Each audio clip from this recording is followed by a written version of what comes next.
Hello mga kadoki, welcome to my channel. I wish everyone is safe and happy with your family and doing good at this moment. Alright, ang aking pong unang sasagutin tanong ay ang katanungan ni Fernie Vilera na taga Iloilo. Ang katanungan niya po ay tungkol sa vlogging. Bakit ba dapat gawin? Alam ko marami sa inyo ay mga vlogger, yung mga nanonood, mga viewers, ay mga vlogger kayo. So, you enjoy watching this because you will learn something, a little knowledge from this video. So, unang-unang point na we have to clarify, ang vlogging o doing vlog is a social influencer. If you are a social blogger, so you are social influencer. Anong ibig sabihin ng social influencer? You need to influence people who are following, who are watching you socially, and you have to do relevant videos. If your purpose is to do videos and blog for YouTube channel, so make it sure that this blog, that these videos are worthwhile, worth watching, because it will influence the people from all walks of life will be influenced by your videos.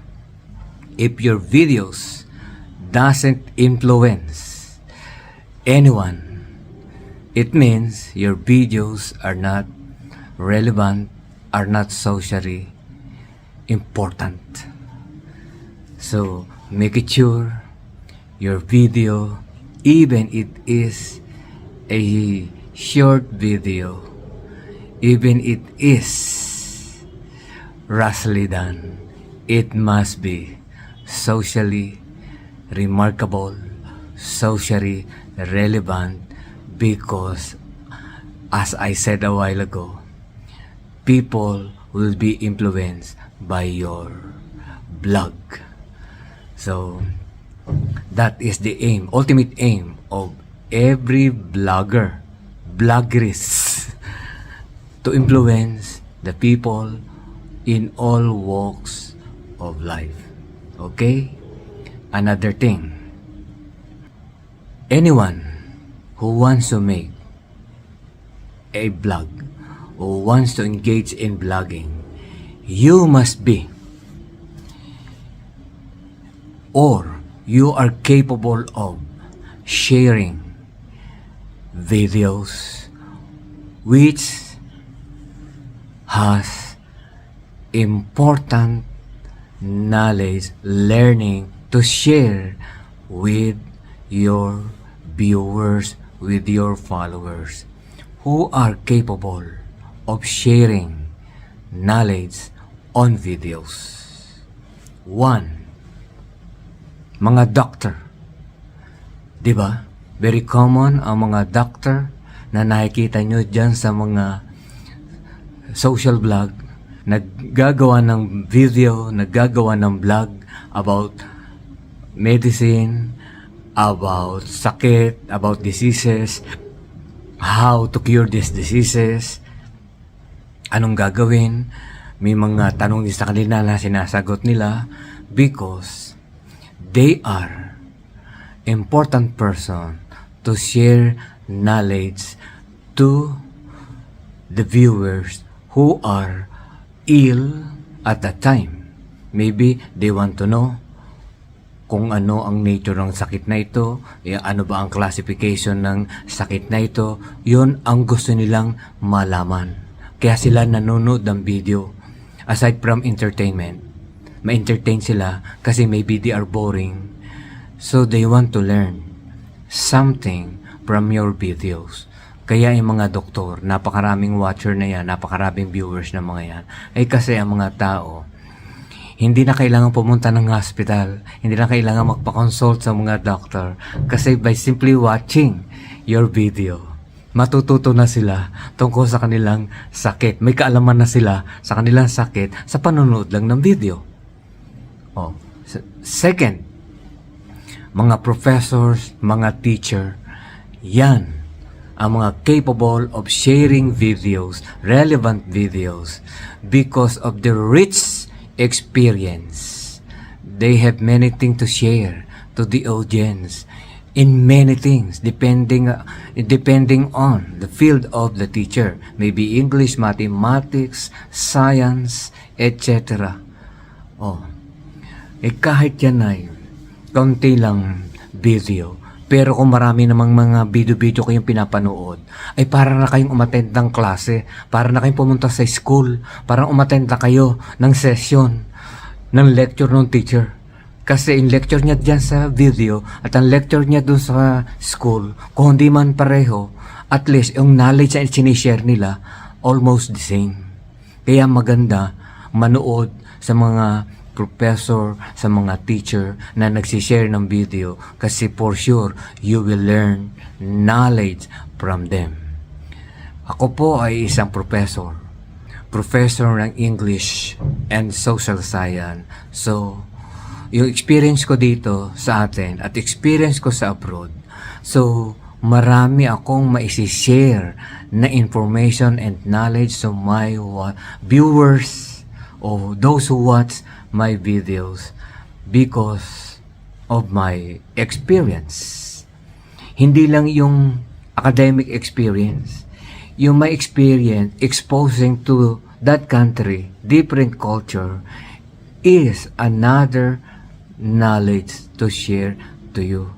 Kaya yung relevant experience ko, socially, academically, both are relevant to share with my viewers. Okay?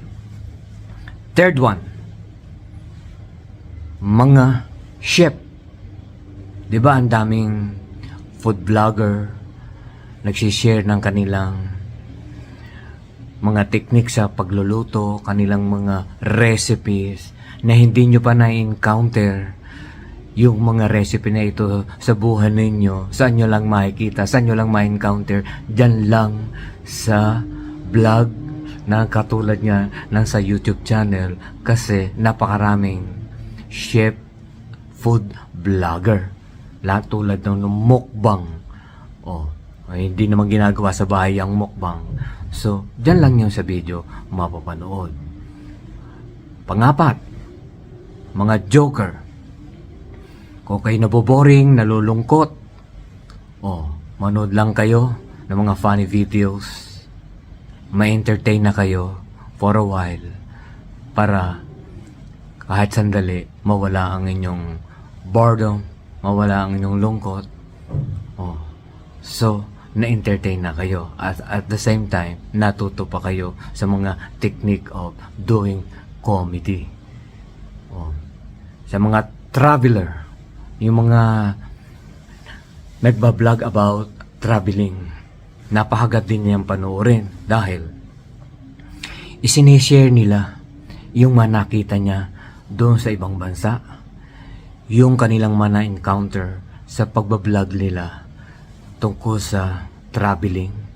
That is very relevant and important information to us simply because hindi na tayo pupunta doon sa bansa na yon by simply watching their blog. Para na tayong nakarating doon sa lugar na yon na hindi pa natin napupuntahan. So, you can travel to that place for free. Kasi nakita na natin, at aside from visual na nakikita natin, may naririnig pa tayong explanation ng vlogger tungkol doon sa lugar. Two-way learning. Actual seeing the place doon sa video at naririnig pa natin yung kung ano ang meron doon sa lugar, kung ano yung maganda doon sa lugar. Di ba napakaganda ng ganon, na kahit hindi tayo nagpunta sa lugar, pero dinala tayo ng video doon sa lugar na very exciting panoorin at ma-experience na pumunta sa lugar by virtual seeing only. Ayun tulad ng, at ang last po, yung mga ordinary people, akala natin ay ordinary lang sila, small people, tulad ng mga farmer. Meron din nagbablog ng mga farmer about their farm, about farming, about yung kanilang mga plants na itinatanim doon sa kanilang farm. Yung mayroong nga mga vlog na yung tungkol sa buhay sa bukid, yung tungkol sa buhay na yun, ay pinapakita dito yung farming, etc. Diba? By simply seeing those videos, para ka na nakarating doon sa nayo na yun, doon sa probinsya na yun, kahit doon lang sa virtual vlog, at hindi mo talaga actual nakikita, napakalayo naman o napakagastos pumunta sa lugar. So panoorin mo na lang sa video at ikaw ay matututo na makakarating ka pa doon sa mga lugar na yon. Kaya yung mga maliliit na mga tao, huwag natin i-smulin kasi meron din sila at capable din sila mag-share ng experience. Mga vendor, merong, di ba nakikita nyo dyan sa mga video, merong nagbibideo tungkol about sa pagtitinda nila. Yung ibang mga driver, tricycle driver, jeepney driver, nagbablog. Tungkol sa ang mga iba mga biyaherong kaskasero. Di ba merong mga ganun nagbablog? So doon pa lang matututo na tayo sa mga simpleng buhay na ginagawa ng ating mga kababayan. Doon sa mga baker, pinapakita nila how to make bread. Mga baker vlogger. At saka kung ano-ano pang mga maliliit na tao sa tingin natin, yung pala mga vlogger. At pagdating ng araw, malaking tao na rin sila kasi sumikat, kumita sa pagbablog. Di ngayon hindi na sa small people, hindi na malita tao. So malaking tao na rin somebody because of sharing what they have in their career, in their profession, in their small and humble life, nag-share na ng video. Kaya wag natin silang ismulin. Mayroon mga nagtitinda ng balot na nagbablog din. Hindi nila alam na sila pala ay magkiklik, sisikat pala sila sa pagtitinda ng balot dahil sila ay nag-vlog. Ganon. So napakaraming sumisikat ng mga kababayan natin na nagbablog. Kaya bakit hindi natin subukan? Mag-vlog din tayo if you have many things to share. Nasa alam natin, sa napakiramdam natin ay it's nothing, hindi worthwhile. Yung pala, kapag ginawan mo ng vlog at magandang video, yung pala ay makiklik at sisikat ka pala doon sa simpleng paggawa ng vlog na yun, sa simpleng mong buhay. Di ba? So, I hope you learn something what I discussed to you o na-motivate kayo ng kahit konti dyan sa aking mga isinire sa inyo. Hopefully, natuto kayo at kung natuto kayo at kung hindi man, patuloy nyo pa rin panoorin at isubscribe ang aking channel. So, ito po si Doki nagsasabing good day and good luck to all of you. Bye-bye po.